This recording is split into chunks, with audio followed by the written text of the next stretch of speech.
Yo, if you know me, you know that I love pizza.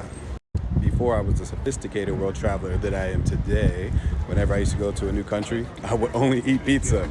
So here I am, Domino's in Oslo. We're gonna see, is it as good as Domino's in America? Let's go.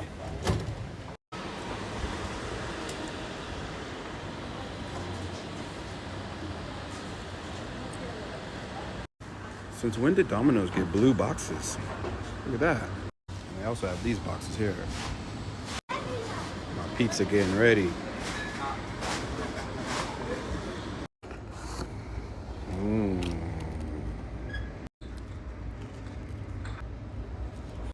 I'm gonna give my review outside, so I'm not inside. So the verdict is good. I mean, it's alright. It's definitely not as good as American Domino's. I mean, I'm just saying, nothing like American Domino's. This is okay. I'm gonna eat this. It is good. I'm not saying it's bad. I'm just saying it's not as good as American Domino's pizza. So, if you're in Norway, you have Domino's here in Oslo, go to America and have Domino's, and then you tell me if you notice a difference. Also, original Pepsi for the win.